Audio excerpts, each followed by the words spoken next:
Bom, gente, naquela tentativa de classificar os eventos, de expor os eventos traumáticos da época da Guerra Fria, eu falo da questão da Revolução Cubana, né, de 1959, que levou ao poder o Fidel Castro e todo o seu grupo, né, o grupo ligado aí a Che Guevara, a Raul Castro, esse grupo que conseguiu tomar o poder de Fulgêncio Batista em 1959. Mas como todas as aulas nós falamos dos antecedentes, eu quero comentar com vocês o seguinte: Cuba, na verdade, é uma ilha no Caribe, próximo do México, próximo dos Estados Unidos, uma ilha importante, com uma população de pouco mais de 10 milhões de habitantes. Essa ilha foi colonizada pelos espanhóis e foi um dos países que mais tardiamente conseguiu sua independência. A colonização espanhola na região estava ligada à criação de gado, estava ligada à exploração do tabaco, à produção do tabaco, da cana-de-açúcar, tá certo? E, na verdade, a independência veio depois de uma guerra entre os Estados Unidos e o Império Espanhol, chamada Guerra Hispano-Americana de 1898. Quando houve a guerra, Cuba teve sua independência, mas a independência um pouco maquiada, porque, na verdade, alguns autores dizem que Cuba, ao invés de virar um país soberano, virou uma espécie de protetorado estadunidense, uma vez que na própria Constituição do país existia uma emenda, chamada Emenda Platt, que permitia aos Estados Unidos intervir na ilha todas as vezes que houvesse ameaça contra a sua vontade, contra os seus interesses dos Estados Unidos. Pois é, então assim, a partir de 1902 até 1959, vigoraram os governos pró-Estados Unidos. E Cuba era uma sociedade, um país com sérios problemas ligados à terra, à educação, à saúde, onde a miséria reinava, era um país bem complicado mesmo.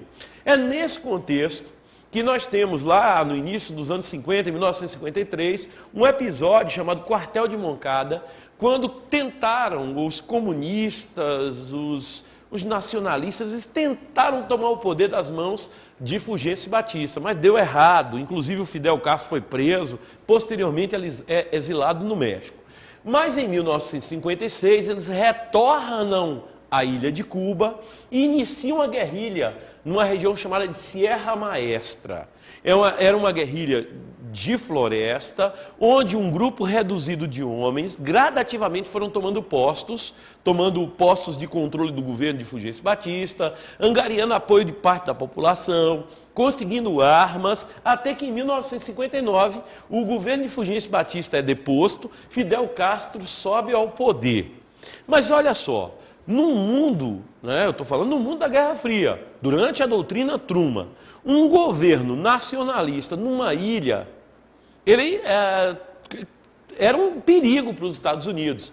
Naquele momento, os Estados Unidos teriam a intenção de diminuir a influência desse governo, e o Fidel Castro, sabendo que não teria outra saída, ele vai gradativamente se aproximar da União Soviética, arquirrival dos Estados Unidos nesse processo. Bom, veja só o que acontece. Esta aproximação com a União Soviética gera uma desconfiança dos Estados Unidos em plena Guerra Fria e ocorre um evento bem interessante. Em 1961, dissidentes cubanos tentam retomar a ilha com o apoio da CIA e da Marinha dos Estados Unidos. É o chamado episódio da Baía dos Porcos. Esse episódio aqui, ele dá errado, ou seja, os dissidentes treinados, armados, pagos e transportados pelos Estados Unidos não conseguem retomar o controle do país. Então, posteriormente, ou seja, um ano depois, há a crise dos mísseis. Foi um dos momentos mais tensos da Guerra Fria. Por quê? Um avião espião dos Estados Unidos, um avião U-2 ou U-2, descobre bases de lançamento de mísseis em Cuba apontadas para os Estados Unidos, colocando os Estados Unidos numa rota de alcance dos mísseis soviéticos. Então, naquele momento, o mundo quase descamba para a Terceira Guerra Mundial. Esta crise dos mísseis produz um momento de tensão tamanho que o mundo, de fato, pensou que haveria uma Terceira Guerra Mundial. Bom, quando já não tinha mais perspectivas de acordo, os Estados Unidos e a União Soviética entram em acordo, a base de mísseis em Cuba, ela não é efetivada. Os Estados Unidos tiram a base de mísseis lá na Turquia. Eles chegam àquele acordo chamado de coexistência pacífica.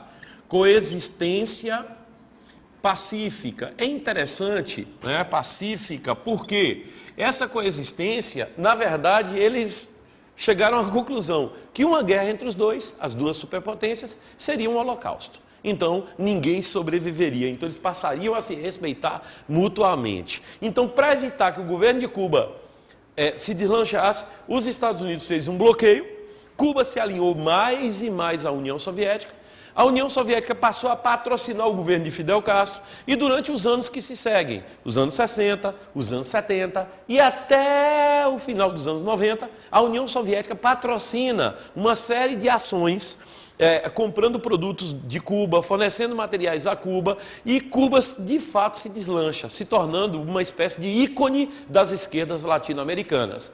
No final da década de 80, início da década de 90, a União Soviética entra em processo de decadência. Em 91 ela se extingue. Sem o apoio da União Soviética, Cuba entra numa crise econômica que se alastra até hoje. Mas ela se mantém socialista naquele regime de partido único, a questão da propriedade privada que só é permitida aos estrangeiros. Então, quanto às atualidades, a gente já viu. O que levou Cuba a se alinhar à União Soviética? A proximidade com os Estados Unidos e a época da Guerra Fria.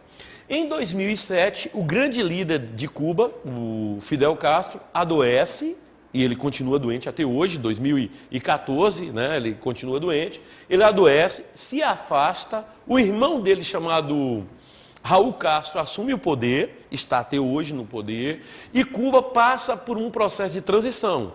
Eu estou gravando essa aula agora em dezembro de 2014 e hoje, olhando aí os sites de informação, os Estados Unidos começam a sinalizar uma aproximação com Cuba. Já houve, inclusive, troca de prisioneiros. Então, o bloqueio estadunidense, o bloqueio comercial estadunidense, que dura desde 62, pode estar prestes a acabar. A base de Guantánamo, que os Estados Unidos mantêm na ilha de Cuba, é outro problema. E o futuro dessa ilha, ninguém sabe, né? Então, assim, quem é Cuba? É uma ilha no Caribe, governada pela família Castro, desde 59, que adota um regime semelhante ao regime socialista dos anos 60, 70, 80. Qual é o futuro dessa ilha? Ninguém sabe, ela está passando por um processo de transição. Inclusive, o governo brasileiro construiu, através da Odebrecht, um porto lá em Cuba, em Mariel. Então, assim, é um país que está em processo de abertura econômica, de abertura política, é gradativo. Então, tudo que acontecer aí durante esse ano, é bom que vocês estejam antenados, é bom que vocês estejam preocupados, porque um pré-universitário, ele tem que estar atento às transformações geopolíticas que ocorrem no mundo. E a ilha de Cuba é um desses remanescentes da Guerra Fria. Um abraço e até a próxima.